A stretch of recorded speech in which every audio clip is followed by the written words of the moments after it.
আসসালামু আলাইকুম বন্ধুরা, আশা করি আপনারা সবাই অনেক ভালো আছেন। তো আজকের এই ভিডিওতে আমরা কথা বলবো OnePlus Nord 2 প্যাকম্যান এডিশন এই স্মার্টফোনটি নিয়ে। তো এই স্মার্টফোনটির বেশ কিছু বিষয় আপডেট করে তারপর পাঠানো হয়েছে এবং এই স্মার্টফোনটির সবথেকে বেস্ট আপডেট হচ্ছে ফোনটির লুক এবং এই ফোনটি যে ইন্সপিরেশন দিয়ে তৈরি করা হয়েছে সেটা। আর এই ফোনটি কিন্তু ইন্ডিয়াতে অলরেডি লঞ্চ হয়ে গিয়েছে এবং এই ফোনটি বাংলাদেশে কবে নাগাদ অফিসিয়াল ভাবে আসবে সেই তথ্য কিন্তু এখন পর্যন্ত পাওয়া যায়নি।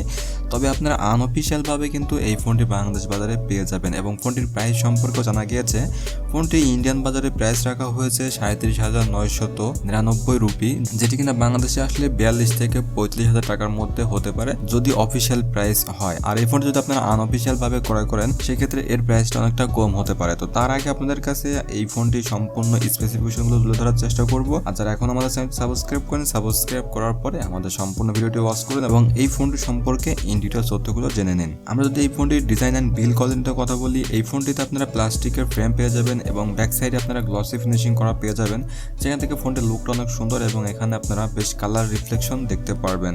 ফোনটি ডিসপ্লেতে ব্যবহার করা হয়েছে 6.43 ইঞ্চি ফুল এইচডি প্লাস অ্যামোলেড প্যানেলের ডিসপ্লে এবং ফোনটিতে কিন্তু 90 হার্জ রিফ্রেশ রেট ব্যবহার করা হয়েছে এই ফোনটিতে এবং এর স্ক্রিন টু বডি রেশিও পেয়ে যাবেন আপনারা 20:9 রেশিও। ফোনটিতে পিক ব্রাইটনেস ব্যবহার করা হয়েছে 1500 নিটস পিক ব্রাইটনেস, যে ব্রাইটনেস আপনারা ডে লাইটে খুব ভালোভাবে ফোনটি ইউজ করতে পারবেন এবং এখান থেকে আপনারা যখন ডিরেক্ট সানলাইটে গিয়ে কোনো কন্টেন্ট ওয়াচ করবেন তখন কোনো সমস্যা ফিল করবেন না, কারণ এখানে ব্রাইটনেসটা অনেকটা বেটার রাখা হয়েছে। তাছাড়া সুপার অ্যামোলেড প্যানেলের জন্য এখান থেকে আপনারা খুব ভালো একটা ডিসপ্লে পারফরমেন্স পেয়ে যাবেন এবং এই ফোনটিতে আপনারা ডিসপ্লে রেজলিউশন পেয়ে যাবেন 1080x2400 পিক্সেল। ওভারঅল ডিসপ্লেটা খুবই সুন্দর একটা ডিসপ্লে আপনারা পেয়ে যাচ্ছেন এই ফোনটিতে। দেন যদি আমরা ফোনটির পারফরমেন্সের দিকে চলে আসি, ফোনটিতে কিন্তু খুবই ভালো একটা প্রসেসর ব্যবহার করা হয়েছে, যেটি কিনা মিডিয়াটেক ডায়মন্ডসিটি 1200 5G প্রসেসর খুবই বেটার একটা পারফরমেন্স ক্রিয়েট করতে পারে। এই প্রসেসরটি যে কোনো গেম আপনারা হাই গ্রাফিক্সে অথবা ম্যাক্স গ্রাফিক্সে রেখে বা আল্ট্রা গ্রাফিক্সে রেখে কিন্তু আপনারা খুব স্মুথলি প্লে করতে পারবেন এবং এখান থেকে আপনারা এফপিএসগুলো কিন্তু বেশ ভালো পেয়ে যাবেন, যেখান থেকে আপনাদের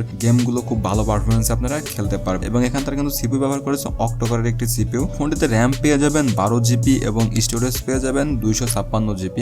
এই ফোনে শুধুমাত্র একটা ভেরিয়েন্টে পাওয়া যাবে, সেটা হচ্ছে 12GB এবং 256GB। এখানে র্যাম টাইপ রাখা হয়েছে LPDDR4X এবং স্টোরেজ টাইপ রাখা হয়েছে UFS 3.1। তো এরপর যদি আমরা এই ফোনটি মেন আরও একটা আকর্ষণের দিকে লক্ষ্য করি, এই ফোনটিতে আপনারা ক্যামেরাতে পেয়ে যাবেন 50 মেগাপিক্সেলের একটি মেন ক্যামেরা সেন্সর, যেটি কিনা সনির তৈরি IMX776 সেন্সর এবং এখান থেকে খুব বেটার একটা পারফরমেন্স পাওয়া যায়। এছাড়া থাকছে 8 মেগাপিক্সেলের একটি আলট্রা ওয়াইড সেন্সর এবং 5 মেগাপিক্সেলের একটি মোনো সেন্সর। ওভারঅল ক্যামেরাতে কিন্তু খুব ভালো একটা সেটআপ ব্যবহার করা হয়েছে, যেখান থেকে আপনারা খুব বেটার একটা পারফরমেন্স পেয়ে যাবেন এবং ভিডিও রেকর্ডিং করার ক্ষেত্রে 4K 30fps ভিডিও রেকর্ডিং করতে পারবেন। এছাড়া কিন্তু আপনারা ভিডিও রেকর্ডিং করার ক্ষেত্রে জাইরাবেজ EIS এর সাপোর্টটাও পেয়ে যাচ্ছেন, যেখান থেকে আপনারা খুব ভালো একটা স্টেবিলাইজেশন পেয়ে যাবেন।